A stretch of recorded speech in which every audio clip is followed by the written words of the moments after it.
నమస్కారం.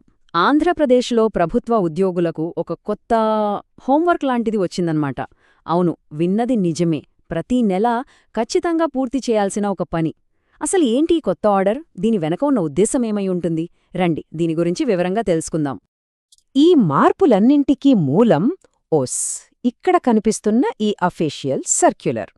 దీన్ని ఆంధ్రప్రదేశ్ పాఠశాల విద్యాశాఖ డైరెక్టర్ జారీ చేశారు. చూడ్డానికిది ఒక మామూలు ఉత్తర్వులా ఉన్నా ఇది చాలా పెద్ద మార్పుకు నాంది అని చెప్పాలి. రాష్ట్ర ప్రభుత్వ యంత్రాంగం పనిచేసే తీరునే మార్చేసే ఒక సంస్కరణకు ఇది మొదటి అడుగు. సరే, ఇంత పెద్ద ప్రోగ్రాంను అసలు ఎందుకు స్టార్ట్ చేసినట్టు? కేవలం ట్రైనింగ్ ఇవ్వడమేనా దీని ఉద్దేశం? కానే కాదు. దీని వెనకాల ఒక చాలా పెద్ద విజన్ ఉందన్నమాట. అది కేవలం ఉద్యోగులకు మాత్రమే సంబంధించిన విషయం కాదు, మొత్తం రాష్ట్ర భవిష్యత్తుతో ముడిపడి ఉంది. పెద్ద లక్ష్యమే. స్వర్ణాంధ్ర ఎట్ 2047 అంటే ఏంటి? సింపుల్గా చెప్పాలంటే 2047 సంవత్సరం నాటికి ఆంధ్రప్రదేశ్ను ఒక స్వర్ణాంధ్రలా మార్చాలి అనేది వాళ్ళ దీర్ఘకాలిక లక్ష్యం. మరి ఆ కల నిజమవ్వాలంటే ప్రభుత్వ యంత్రాంగం చాలా ఎఫిషియెంట్గా ఉండాలి కదా. అందుకే ఈ మొత్తం ఎక్సర్సైజ్ మొదలైంది. అంటే ఇంకా సింపుల్గా చెప్పాలంటే ప్రభుత్వ యంత్రాంగాన్ని మోడర్నైజ్ చేయడం, ఇప్పుడున్న కొత్త కొత్త ఛాలెంజెస్కి తగ్గట్టుగా ఉద్యోగుల స్కిల్స్ను పెంచడం, అన్నిటికన్నా ముఖ్యంగా ప్రజలకు ఫాస్ట్గా, ట్రాన్స్పరెంట్గా సర్వీసులు అందించే ఒక అకౌంటబుల్ సిస్టమ్ను తయారు చేయడం. ఇదే ఈ ప్రోగ్రాం వెనుకున్న అసలు గోల్. ఓకే, లక్ష్యమైతే చాలా గొప్పగా ఉంది. కానీ దాన్ని ఎలా సాధిస్తారు? లక్షల మంది ఉద్యోగులకు ఒకేసారి ట్రైనింగ్ ఇవ్వడమంటే మాటలా? దీనికోసం ప్రభుత్వం ఒక టెక్నాలజీ సొల్యూషన్ని ఎంచుకుంది. అదే ఐగాట్ ప్లాట్ఫామ్.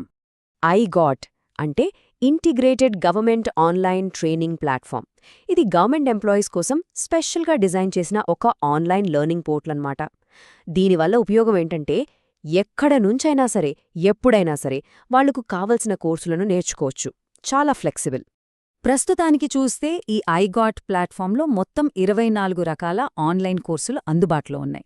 వీటిలో అడ్మినిస్ట్రేటివ్ స్కిల్స్ దగ్గర్నుంచి లేటెస్ట్ టెక్నాలజీ వాడకం వరకు ఒక ఉద్యోగికి అవసరమైన చాలా ముఖ్యమైన టాపిక్స్ అన్నీ కవర్ అవుతాయి. ట్రైనింగ్ ఇవ్వడం ఒకెత్తైతే అది సరిగ్గా జరుగుతుందా లేదా అని చూసుకోవాలి కదా.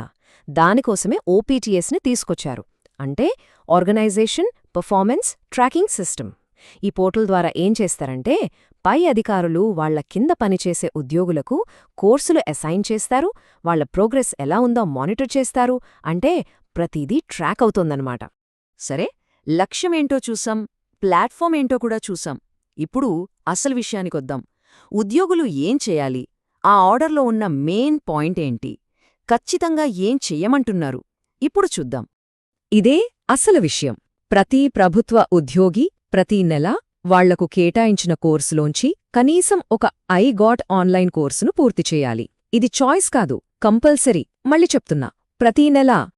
ఇక్కడ ఇంకో ఇంట్రెస్టింగ్, ఇంకా చెప్పాలంటే షాకింగ్ విషయం ఏంటంటే ఈ కోర్సులను సెలవు రోజుల్లో కూడా పూర్తి చెయ్యాలని ఆ సర్క్యులర్లో చాలా క్లియర్గా చెప్పారు. అంటే ఆలోచించండి, గవర్నమెంట్ ఈ ట్రైనింగ్ ప్రోగ్రామ్ని ఎంత సీరియస్గా తీసుకుంటుందో. సరే, ఆర్డర్ అయితే వచ్చేసింది. మరి దీన్ని గ్రౌండ్ లెవెల్లో ఎలా ఇంప్లిమెంట్ చేస్తున్నారు? ఎవరు దీనికి బాధ్యులు? పైనుంచి కింది స్థాయి వరకు ఈ ఆర్డర్స్ ఎలా పాస్ అవుతున్నాయో ఒకసారి చూద్దాం. అడ్మినిస్ట్రేషన్లో ఆర్డర్స్ ఎలా వెళ్తాయో చూడండి. స్టేట్ డైరెక్టర్ ఆఫీస్ నుంచి ఒక ఆర్డర్ రిలీజ్ అయితే అది రీజనల్ ఆఫీస్లకు వెళ్తుంది.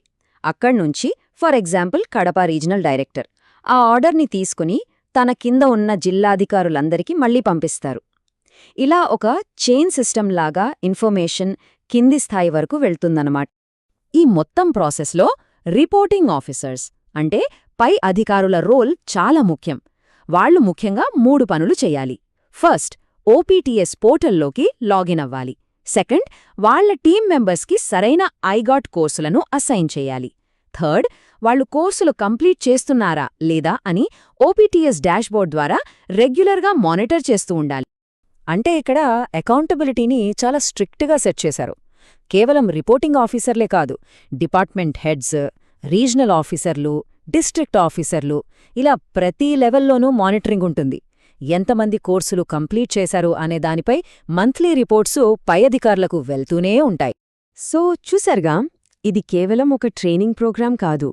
ఇది ప్రభుత్వ ఉద్యోగుల పర్ఫార్మెన్స్ను కంటిన్యూస్గా ఇంప్రూవ్ చేసే ఒక సిస్టమ్. అంతా బానే ఉంది.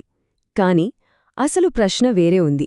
నిజంగా ఇలాంటి ఒక కంపల్సరీ ఆన్లైన్ ట్రైనింగ్ 2047 నాటికి ఒక రాష్ట్ర ప్రభుత్వ సర్వీసులను పూర్తిగా మార్చేగలదా?